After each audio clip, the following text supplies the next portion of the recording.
প্রিয় দর্শক বন্ধুরা, অন্নপূর্ণা ভান্ডারে অনেকে টাকা এখনও পর্যন্ত আটকে গিয়েছে। আপনাদের অনেকে আন্ডার ইনকোয়ারি অপশান কিন্তু রয়েছে, অনেকে অ্যাপ্লিকেশন প্রসেস অপশান রয়েছে, অনেকে হয়তো রিজেক্টে চলে এসেছে। সেই সমস্ত ব্যক্তিদের আপনারা কোথায় যোগাযোগ করবেন?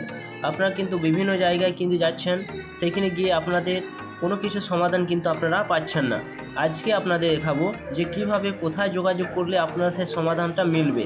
আপনারা হয়তো অনেক দিন আগে কিন্তু অ্যাপ্লিকেশন করেছেন, একই সময় কিন্তু আপনার অ্যাপ্লিকেশন করেছিলেন, তা সত্ত্বেও কিন্তু সেই সমস্ত মহিলারা কিন্তু টাকা পেয়েছে, কিন্তু আপনার অ্যাকাউন্টে কিন্তু এখনও পর্যন্ত টাকা কিন্তু ঢোকেনি।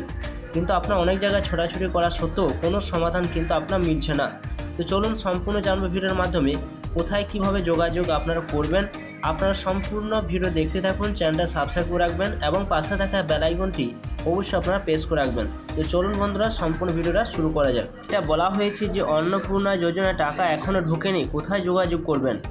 আপনার অ্যাকাউন্টে যদি ডিবিটি লিঙ্ক করা না থাকে তাহলেও কিন্তু আপনার টাকা কিন্তু আটকে যেতে পারে। কিন্তু দেখা যাচ্ছে যে আপনার কিন্তু ডিবিটি লিঙ্ক করা রয়েছে, এছাড়া অন্নপূর্ণা যোজনা হয়তো কোনো ভুলও নেই, তা সত্ত্বেও কিন্তু আপনার অ্যাকাউন্টে এখনও পর্যন্ত কোনো টাকা ঢোকেনি। এই জন্য আপনি কিন্তু অনেকে ঘাবড়ে যাচ্ছেন যে কোথায় কি যোগাযোগ করব। তো চলুন সেটা সম্পূর্ণ দেখে নেওয়া যাক। রাজ্যের এখনও 1 কোটি বেশি মহিলা অন্নপূর্ণা যোজনার আর্থিক সুবিধা কিন্তু পাচ্ছেন। প্রতি মাসে ব্যাঙ্ক অ্যাকাউন্টে জমা পড়েছে 3,000 টাকা। তবে এখনও রাজ্যের অনেক মহিলা আবেদনকারী রয়েছেন যার অন্নপূর্ণা যোজনায় 3,000 টাকা কিন্তু পাননি। আর কদিন পরই মাসের শুরুতেই আগস্টে আসবে টাকা। যদি এখনও টাকা না পান তাহলে সরাসরি একটা সরকারি হেল্প নাম্বারে ফোন করে আপনি কিন্তু অভিযোগ জানাতে পারবেন। তো কোন নাম্বারটা আপনারা যোগাযোগ করবেন, কিভাবে আপনারা যোগাযোগ করবেন, আর যদি কোনো কিছু এই কারণগুলো থাকে তাহলে কিন্তু অন্নপূর্ণা যোজনার টাকা কিন্তু আটকে যেতে পারে। ডিবিটি যদি অ্যাক্টিভেশন যদি আপনার ব্যাঙ্ক অ্যাকাউন্টের সঙ্গে আধার নাম্বার লিঙ্ক না থাকে বা ডাইরেক্ট বেনিফিট ট্রান্সফার অ্যাক্টিভ না থাকলে অন্নপূর্ণা যোজনায় কিন্তু টাকা আপনার আটকে যেতে পারে। সেটি দিকে আপনাকে খেয়াল রাখতে হবে যে আপনার ডিবিটি লিঙ্ক করা রয়েছে কি না। দেখা যাচ্ছে যে অ্যাপ্লিকেশন যদি কোনো ভুল থাকে অন্নপূর্ণা যোজনায়, তাও কিন্তু আপনার টাকা কিন্তু আটকে যেতে পারে। একই মোবাইল নাম্বার ব্যবহার করে একাধিক আবেদন, যদি কোনো পরিবারে একাধিক সদস্য একই ফোন নাম্বার ব্যবহার করেছেন বা আবেদন করে থাকেন তাহলে কিন্তু অন্নপূর্ণা যোজনায় আবেদন কিন্তু আপনার আটকে যেতে পারে। এছাড়া ব্যাংকে যদি কোনো সমস্যা যাতে যদি কোনো আবেদনকারী একাধিক ব্যাঙ্ক অ্যাকাউন্ট থাকে এবং তার মধ্যে কোনটিতে ডিবিটি এনেবল আছে তা যদি আপনার জানা না থাকে তাহলে কিন্তু আপনার অন্নপূর্ণা যোজনার টাকা কিন্তু আটকে যেতে পারে, যেটা এখানে বলা হয়েছে।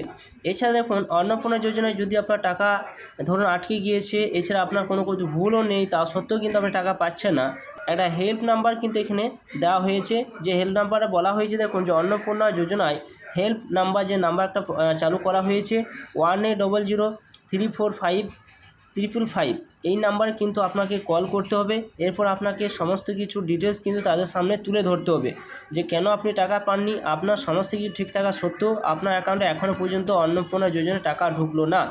এছাড়া social welfare department help number কিন্তু একটা রয়েছে, যে নাম্বারে ফোন করলে, যে টোল ফ্রি নাম্বার, এই নাম্বারে যদি আপনি ফোন করেন তা সত্ত্বেও আপনি কিন্তু সমাধান পেয়ে যাবেন। এছাড়া সিএম কানেক্ট গ্রিভান্স সেলস অর্থাৎ 1971 যে একটা ফোন নাম্বার রয়েছে, এছাড়া এইখানে আর একটা নাম্বার রয়েছে দেখতে 1800, এই নাম্বারে যদি আপনি কল করলে আপনি কিন্তু সমাধান পাবেন। যদি এই নাম্বারগুলো কল করে যদি আপনি সমাধান না মেলে তাহলে আপনি ইমেলও আপনি হেল্প কিন্তু পেতে পারেন। ইমেল কিন্তু একটা দেওয়া হয়েছে, সেই ইমেলটা এখানে বলা হয়েছে যে contact@annapurnabhandar wb.gov. এইখানে আপনাকে মেল করে আপনার সমস্যার কথা কিন্তু জানাতে হবে। তার জন্য আপনার কাছে যে একটা পেজ রয়েছে সেই পেজটা বা সেই স্লিপটা আপনাকে সেই ইমেলে কিন্তু আপনাকে পাঠাতে হবে। সেইখানে কিন্তু আপনাকে জানাতে হবে যে আপনার সমস্ত কিছু ঠিক থাকা সত্ত্বেও আপনার কিন্তু অন্নপূর্ণা যোজনা এখনও পর্যন্ত টাকা কিন্তু ঢোকেনি, তাহলে কিন্তু আপনি সমাধান কিন্তু পেয়ে যাবেন। তো অবশ্যই আপনারা সম্পূর্ণ দেখলেন এবং আপনার কী কী সমস্যা রয়েছে অবশ্যই আপনারা কমেন্ট করে জানাবেন। ভিডিও যদি ভালো অবশ্যই লাইক করবেন, চ্যানেলটা সাবস্ক্রাইব করে রাখবেন, পেজ থেকে দেখলে পেজটা অবশ্যই আপনারা ফলো করবেন।